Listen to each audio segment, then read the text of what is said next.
yang sudah bergabung malam hari ini. Terima kasih sudah bergabung dan mudah-mudahan sharing hari ini kita dapat sesuatu nanti lewat narasumber kita dan kita dapat diberkati, dan saya berharap sharing sejam ini kita dapat sesuatu.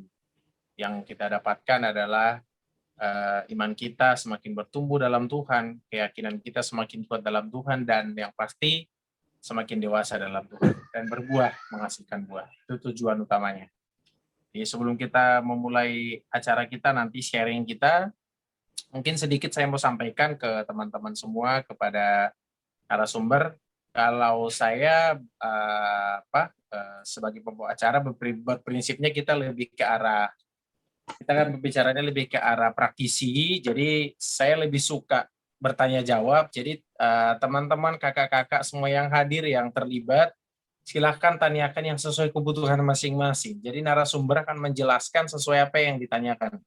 Karena kan jangan sampai nanti narasumber banyak menjelaskan ternyata bukan kebutuhan kita gitu. Jadi saya lebih suka yang menjadi kebutuhan kita yang akan dijelaskan oleh narasumber. Jadi nanti para narasumber mungkin cukup menjelaskan awalnya saja, habis itu lempar pertanyaan, nanti kita akan interaktif lewat pertanyaan supaya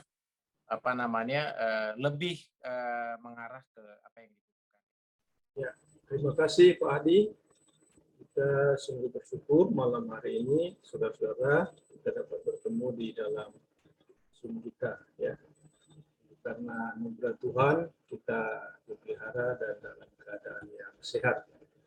Ya, saudara yang dikasih Tuhan, malam hari ini kita akan mendiskusikan, berbicara, dan bersama-sama melihat ke dalam kehidupan kita, bagaimana kita sebagai pengikut Kristus memikirkan, mendoakan, dan juga melihat masa depan, terlebih khusus bagi kita untuk mencari atau berdoa untuk pasangan hidup.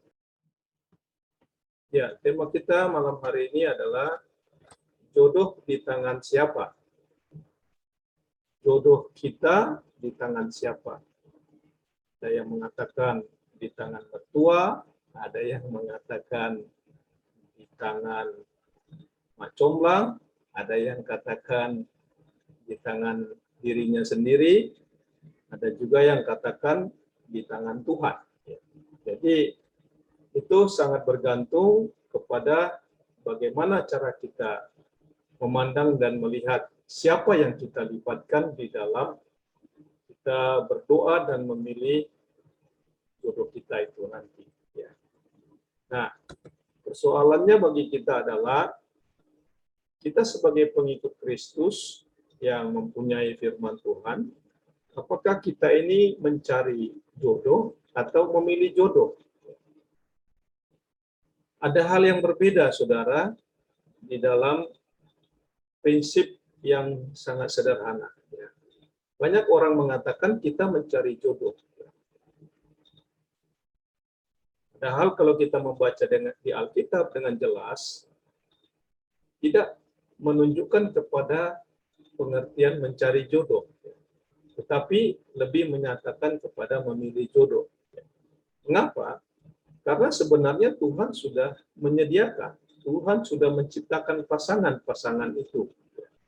Manusia dikatakan tidak baik kalau dia seorang diri. Maka sejak awal Tuhan menciptakan bagi Adam itu adalah Hawa. Dan seterusnya. Jadi Tuhan tidak menyuruh kita untuk mencari jodoh. Kalau digunakan kata mencari jodoh, itu lebih bermakna bahwa jodoh kita itu hilang. Hilang, belum ada, ya, maka harus dicari. Tapi yang sebenarnya lebih tepat kita gunakan, kita memilih jodoh. Apa artinya? Memilih jodoh itu berarti jodoh kita itu sudah ada disediakan oleh Tuhan. Mungkin dari antara 2-3 orang yang siap untuk dipilih ya, oleh kita sendiri, sesuai dengan iman dan bagaimana kita berdoa.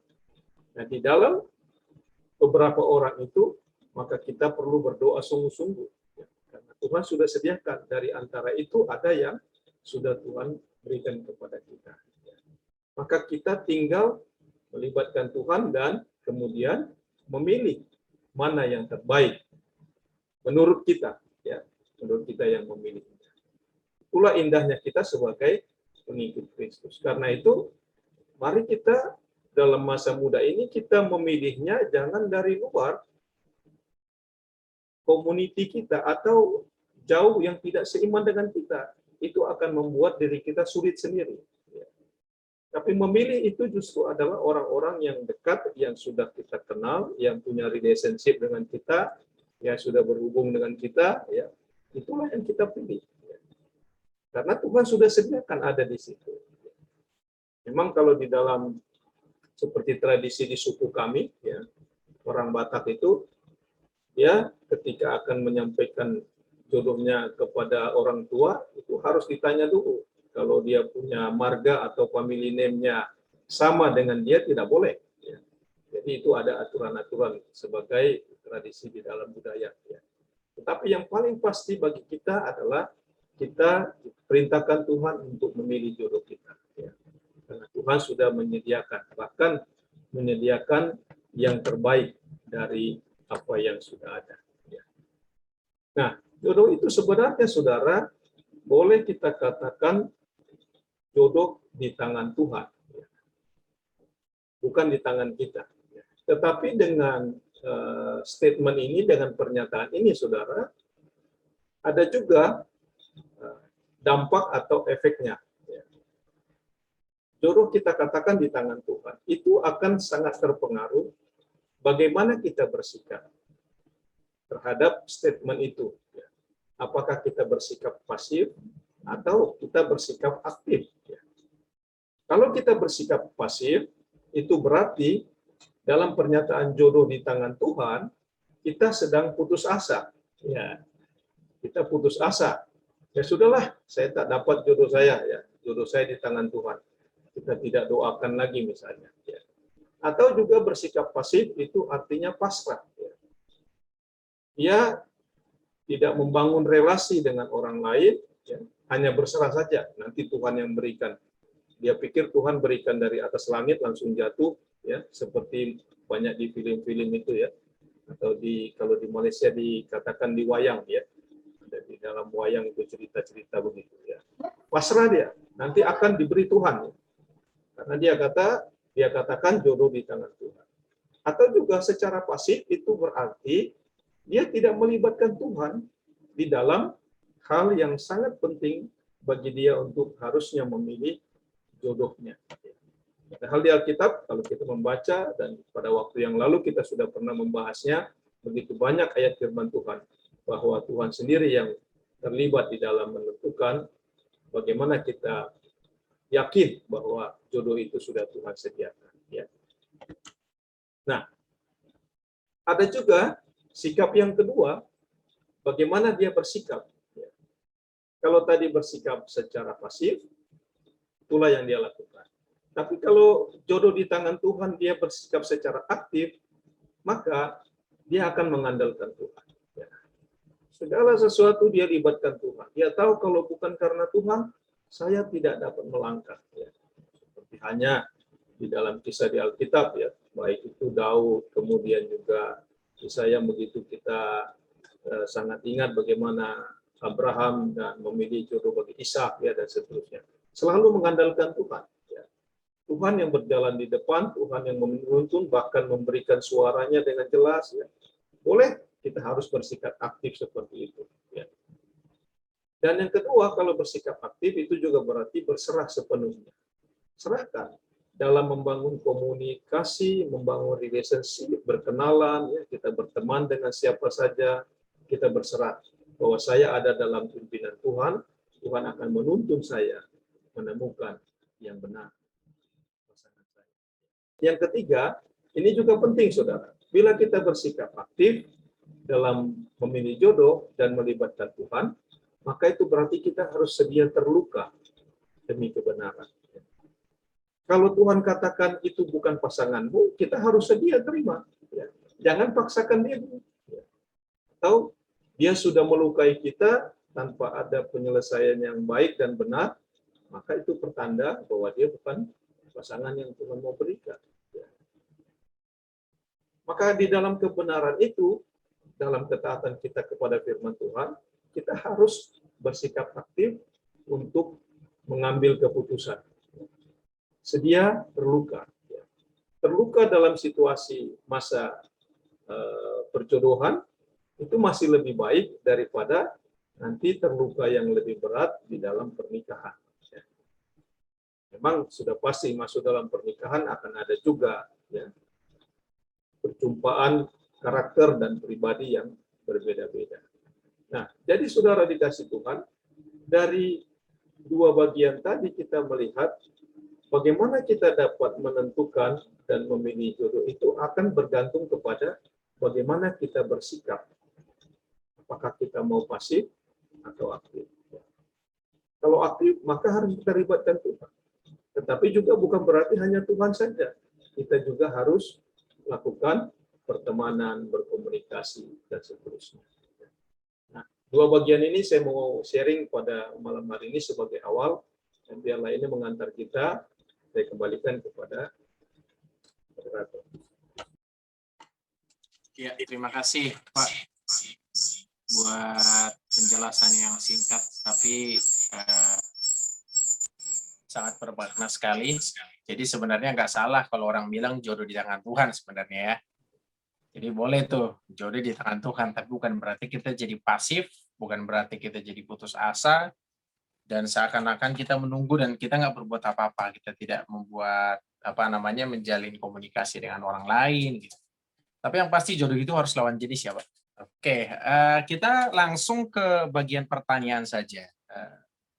Ya dari apa tadi yang sudah dibahas, karena saya lebih tertarik kepada kita tanyakan kepada narasumber sehingga yang terjawab adalah kebutuhan kita. Takutnya bukan kebutuhan kita nih yang dibahas. Ya, silakan teman-teman yang mau bertanya langsung nyalakan mic, langsung tanyakan langsung boleh, lewat chat juga boleh, nanti saya bacakan kepada hambanya. Tapi saya mungkin bertanya dulu Pak, saya duluan yang bertanya. Silakan. Oke Pak, pertanyaannya gini, jodoh itu di tangan siapa? Jadi tadi Bapak sudah jawab kalau jodoh itu di tangan Tuhan, bisa aja di tangan Tuhan, tergantung kita. Kalau saya sih bilang jodoh di tangan Tuhan. Cuman bagaimana dengan proses mendapatkan jodoh, Pak? Karena terkadang anak muda ini, karena di Alkitab kan ada dibilang jodoh itu harus sepadan. Nanti mungkin sepadan itu, kalau saya juga tadi saya sampaikan ke istri, Pak, sepadan carilah, karena kan di Alkitab bilang pasangan yang sepadan. Mungkin nanti 2 minggu lagi kita bahas tentang sepadan nih Pak, karena ini sangat penting banget. Apa sih jodoh sepadan gitu? Nah, tapi kita nggak mengarah ke sana. Pertanyaan saya adalah, dalam orang proses anak muda proses mencari jodoh tersebut, mendapatkan jodoh, bukan mencari ya, mendapatkan jodoh, menemukan jodohnya, ada banyak sekali tantangan gitu. Yang pertama, orang pacaran itu identik dengan dosa, identik dengan jatuh ke dalam dosa. Apakah itu boleh gitu kan? Terus yang kedua, apakah dalam perpacaran boleh selingkuh? Karena kan pernikahan yang nggak boleh. Apakah pacaran boleh selingkuh dan segala dan hal lainnya? Mungkin 2 itu dulu, Pak. Nanti ada pertanyaan lain. Ya, jadi yang pertama tadi apakah pacaran itu boleh apa enggak sih pacaran, Pak? Karena kan anak muda ini jentik jatuhnya itu di sana. Ya, saudara,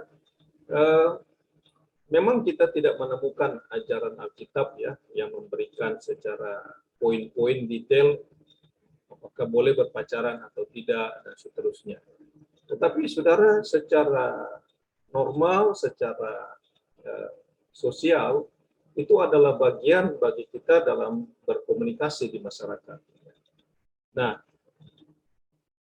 kita bisa menemukan dalam tuntunan Tuhan bagaimana kita akan meyakini pasti bahwa ada pasangan yang Tuhan berikan bagi kita, itu pada saat kita masuk dalam pertemuan di dalam berpacaran. Jadi masa berpacaran itu adalah awal bagi kita untuk mengenal karakter teman yang menjadi dekat bagi kita, tetapi juga untuk meminta kepada Tuhan tanda-tanda apa yang kita temukan yang meyakinkan kita bahwa kita sedang berjalan bersama dengan Tuhan. Berpacaran itu tidak salah ya, atau dikatakan itu bukan tidak alkitabiah ya. bagaimana cara kita berpacaran itu yang menjadi persoalan. Nah, kalau kita berpacaran dengan yang tidak seiman, maka pertanyaannya, apa tujuannya? Kalau kita tujuannya untuk menjadi saksi Kristus bagi dia, puji Tuhan. Ya. Tapi kalau sebaliknya, sangat disayangkan. Ya. Berarti kita menghabiskan tenaga, energi, menghabiskan semua kemampuan kita hanya untuk persoalan-persoalan yang nanti akan muncul di dalam keberlanjutan kita dalam berpacaran itu. Ya. Jadi kita tidak dilarang untuk berteman dengan siapa saja, tidak ada larangan dalam Alkitab. Justru kita perlu berteman dan saling mengenal. Ya. Nah, disitulah bagi kita langkah awal untuk kita terus berdoa dan minta tanda-tanda dari Tuhan. Ya. Yakin dan pasti bahwa Tuhan akan memberikan damai sejahtera bagi kita ketika kita melangkah di dalam masa-masa itu. Ya. Nah, saudara, saya sendiri tidak setuju kalau dikatakan dalam masa berpacaran itu selingkuh. Karena pengertian selingkuh sendiri itu adalah perbuatan yang melanggar aturan-aturan, ketetapan-ketetapan, baik secara hukum juga moral.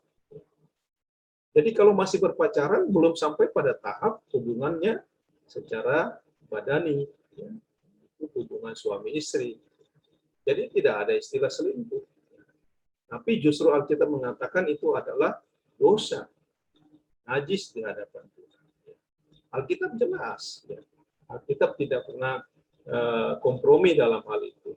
Kalau dalam masa berpacaran melakukan hubungan yang badan yang tidak benar, yang tidak sesuai dengan firman Tuhan, itu adalah pelanggaran, bukan selingkuh. Nah, karena itu mari kita menjadi jelas di sini bahwa dalam masa berpacaran itu kita hanya mau minta tanda dari Tuhan dan mengenal pribadi teman dekat kita. Bagaimana kita menyelesaikan masalah di dalam masa-masa itu?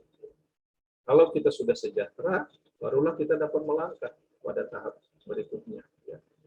Nah, masa berpacaran sendiri kan masing-masing berbeda. Ada yang 3-4 bulan, dia sudah yakin, easy going katanya, menikah, ya, atau masuk dalam pertunangan. Tapi ada juga yang masa berpacarannya bisa sampai 5 tahun. Saya pernah kenal ada seorang teman, itu masa berpacarannya 15 tahun. Ya. Baru kemudian mereka bertunangan, masih dalam pertunangan pun, mereka masih minta tanda lagi dari Tuhan katanya. Menguji lagi kata mereka, sampai 1 tahun. Ya. Jadi belasan tahun. Ya, masing-masing berbeda. Ya, kita tidak bisa samakan, oh, kok saya bisa lebih cepat, kamu kenapa harus lambat? Ya, ini bukan masalah itu, tapi bagaimana kita sungguh yakin dalam perkenalan kita, makin kita yakin bahwa Tuhanlah yang memimpin saya. Nah, biasanya dalam hubungan yang sedemikian, ya, itu kepekaan itu Tuhan berikan lebih banyak kepada wanita, ya, sehingga dia akan banyak dapat menentukan apakah ini berlanjut atau tidak. Ya. Jadi wanita dalam masa berpacaran jangan terintimidasi, ya. Dia harus enjoy. Dia harus menjadi makin yakin bahwa Tuhanlah yang membawa saya dalam hubungan ini. Tapi kalau sudah ada tindakan-tindakan yang asusila, nah ini berarti tanda Tuhan tidak berkenan. Ya. Itu mungkin jawaban saya, Pak, untuk dua-duanya, Pak. Ya, terima kasih, Pak. Artinya selama pacaran ya seleksi bolehlah gitu ya, Pak. Karena kan berarti tidak ada kata selingkuh dalam hubungan itu. Kalau misalnya pun kita dekat dengan beberapa orang, ya it's okay berarti ya, Pak. Tidak masalah. Ya, Karena tapi kita seleksi kan. Kita dekat untuk orang lain atau teman yang lain. Misalnya saya seorang pria, saya berteman dengan beberapa teman wanita. Tujuannya bukan untuk saling melukai. Kalau untuk saling melukai, oh dia buat saya kemarin dia jalan dengan cewek lain, saya juga bisa kan gitu. Kalau sampai seperti itu, nah itu berarti sudah tidak benar. Ya. Tidak ada solusi di situ. Itu malah memperkeruh suasana. Ya. Justru harusnya kalau misalnya berteman 2-3 orang, misalnya saya harus dapat melihat apakah dari antara 2-3 orang teman ini dia memberikan solusi kepada saya dalam pertemanan saya ini atau pacaran saya. mendorong saya secara positif, atau dia bahkan menjerumuskan, ya, jadi musuh dalam selimut, ya, atau dia pura-pura baik, suka dia chatting dengan saya, tapi ternyata ada maksud lain. Nah, itu sudah tanda-tanda berarti ini bukan teman yang benar. Jadi tujuannya harus jelas, bukan untuk saling melukai, tapi makin melihat kita, memperluas wawasan kita. Oh, kalau berteman dengan si A, ternyata dia karakternya begini. Kalau dengan si B, dia begini. Kalau dengan si C, dia begini. Ketika saya mulai lihat, oh ternyata saya lebih cocok dengan si A. Maka berarti si B dan C jangan didekati lagi untuk berikut-berikutnya. Saya sudah mau menuju kepada pilihan satu yang saya tuju ini. Si A inilah si yang akan menjadi teman saya dan masuk dalam masa pacaran yang baik. Ya. Tepat sekali, Pak. Keren. Itu keren, itu keren. Artinya ya sebelum kita memutuskan pacaran ya PDKT boleh. Gitu ya, Pak. Artinya kan itu PDKT kan. Sebelum kita memutuskan pacaran ya PDKT boleh. Gitu ya, Pak. Artinya kan itu PDKT kan. Baru memutuskan satu yang menurut saya cocok gitu. Iya. Ya, oke.